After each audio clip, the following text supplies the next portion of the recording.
orbit synchronized.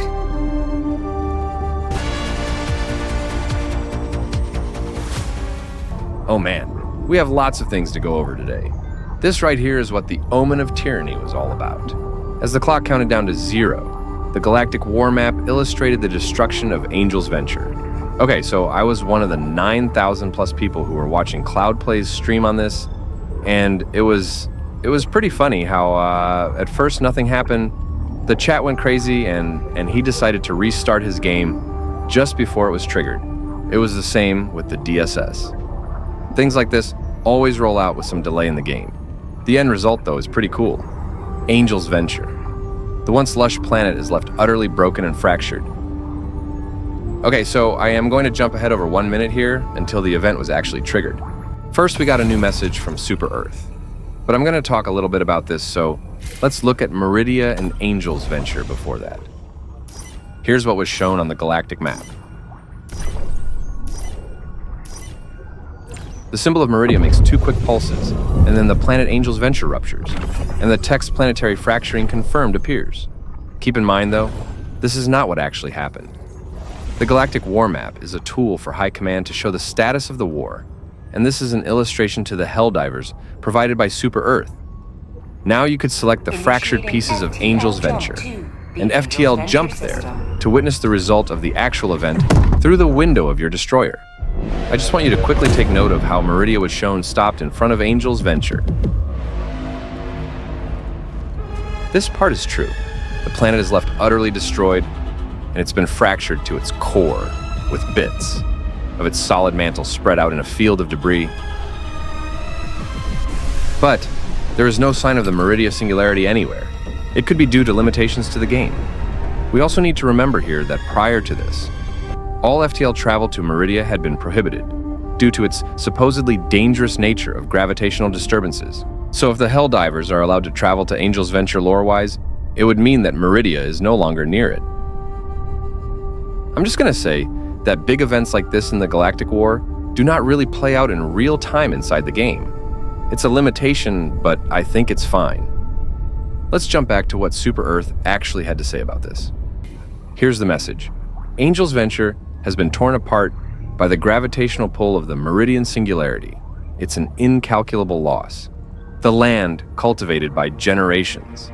The lives of the Super Earth citizens whose evacuation could not be prioritized. The proud pines shading the Democratic Youth Scouts campground. All gone forever, ripped to shreds by savage cosmic forces. Finally, the Illuminate, hiding behind their mask of intelligence and sophistication, have revealed what they truly want: carnage. The president of Super Earth has announced a galaxy-wide mourning period of 24 hours. Okay, so do you notice anything odd about this announcement? Super Earth is holding a freaking parade like it was Liberty Day. Let's continue and watch the official Stroman news announcement of what took place. This had no voiceover, so the Helldivers were expected to read it. Here it shows a different illustration of what supposedly happened to Angel's Venture. Meridia passed nearby and the planet is destroyed. This unspeakable tragedy will be avenged, but only if we come together as one and eliminate all traces of dissent. This is supposedly uttered by the president of Super Earth, but we don't get to hear it spoken. In fact, a Helldiver doesn't even know who the president is. A Helldiver knows 3 people on the destroyer, and then R2, D3, and C4 when in a dive. After restarting the game, the galactic map was updated with a path from Meridia towards Super Earth and 6 new endangered planets in its trajectory.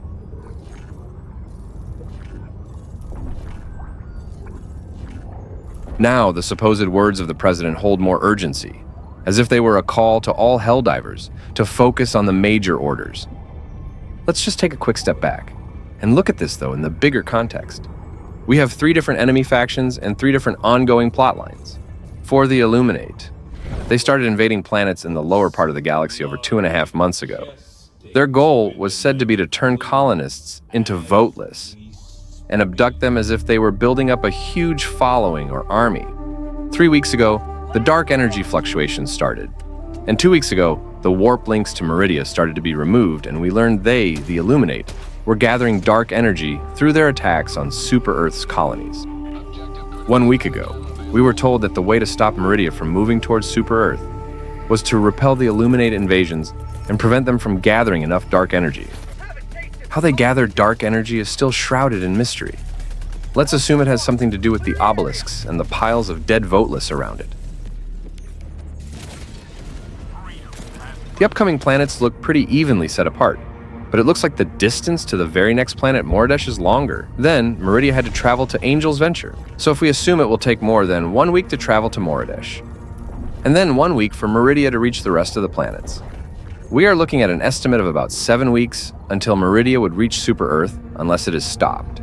Now there is simply no way we are going to get major orders against the same type of Illuminate invasions for 7 weeks straight. That would be insanity. While this is going on, we also have to remember that we have 2 more plot lines for the other factions. 3 weeks ago, on the 24th of January, the Helldivers were instructed to gather samples to aid the brilliant scientists' efforts to develop gloom-resistant technology. Now, the gloom was first introduced with the escalation of freedom in late August of last year. Forwarding the gloom plotline is well overdue, and I think it might come into play during the upcoming weeks.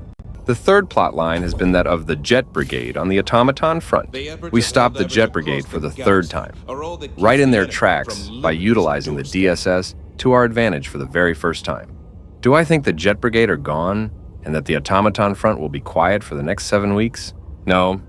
I mean, where have the Illuminate brought all the countless of voteless they have abducted? Is the majority of the dark energy in fact generated from the cults, twisted rituals, and voteless sacrifices?